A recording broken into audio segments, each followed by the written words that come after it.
रतन टाटा का नाम भारत के सबसे प्रतिष्ठित और सम्मानित उद्योगपतियों में शामिल है। वे न केवल भारत में बल्कि पूरे विश्व में एक प्रेरणादायक व्यक्तित्व के रूप में पहचाने जाते हैं। उनके जीवन के प्रति संघर्ष, समर्पण और समाज के प्रति उनकी संवेदनशीलता की कहानी है। वे टाटा समूह के पूर्व अध्यक्ष रहे हैं, जो भारत का सबसे बड़ा व्यापारिक ग्रुप है।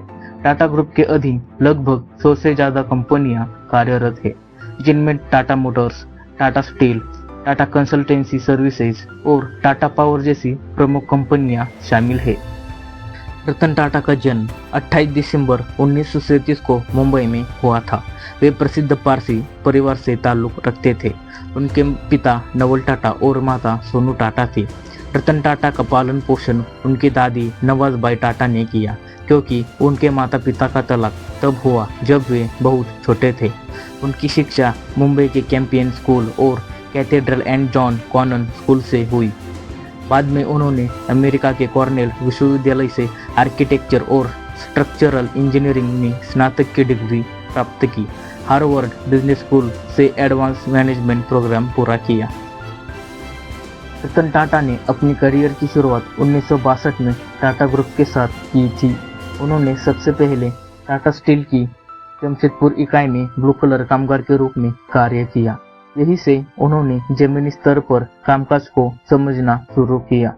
उनकी प्रतिभा और नेतृत्व क्षमता को देखते हुए उन्हें 1971 में राष्ट्रीय रेडियो और इलेक्ट्रॉनिक्स कंपनी नेल्को का प्रभारी बनाया गया, जो उस समय घाटे में चल रही थी।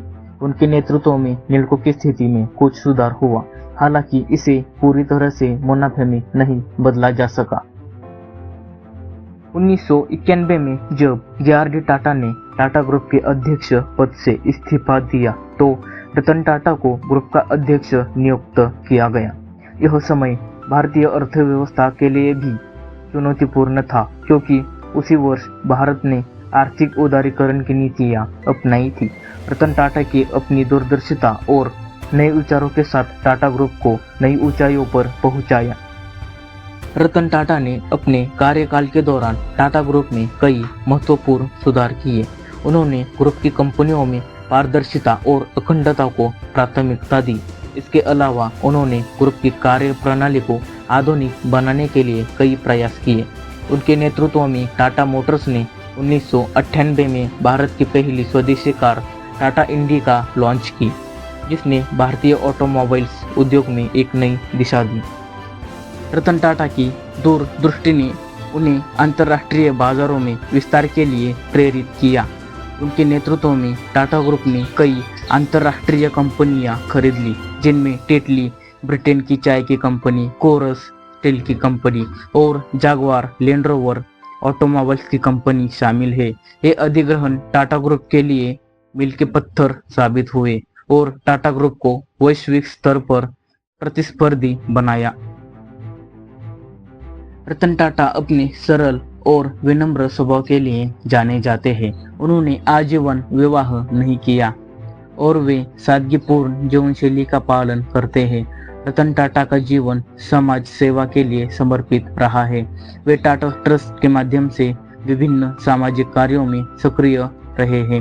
उन्होंने शिक्षा, स्वास्थ्य, ग्रामीण विकास और विज्ञान और प्रौद्योगिकी के क्षेत्रों में समर्थन किया है। उनकी सामाजिक जिम्मेदारी की भावना के कारण उन्होंने कई बार व्यक्तिगत संपत्ति के बजाय अपने संसाधनों को समाज कल्याण के लिए लगाया है, अर्थात अपनी सारी कमाई दान की। टाटा ग्रुप का मुनाफा मुख्य रूप से सामाजिक कार्यों में लगाया जाता है, जो कि रतन टाटा की उदार सोच और उनके दानशील स्वभाव को दर्शाता है। रतन टाटा को उनके उत्कृष्ट योगदान के लिए कई राष्ट्रीय और अंतर्राष्ट्रीय पुरस्कारों से सम्मानित किया गया है। उन्हें 2000 में भारत सरकार द्वारा पद्म भूषण और 2008 में पद्म विभूषण से सम्मानित किया गया है। इसके अलावा उन्होंने दुनिया भर के विभिन्न मंचों से भी सम्मान प्राप्त किया है। उनके नेतृत्व क्षमता और समाज के प्रति समर्पण की सराहना हर जगह होती है। रतन टाटा ने 2012 में टाटा ग्रुप के अध्यक्ष पद से सेवानिवृत्ति ली। हालांकि इसके बाद भी टाटा ग्रुप और सामाजिक कार्यों से जुड़े रहे।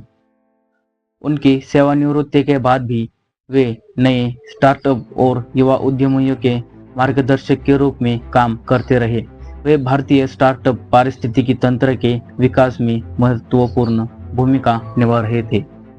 उन्होंने कई स्टार्टअप में निवेश किया है, जिनमें पेटीएम, ओला और अर्बन जैसी कंपनियां शामिल है।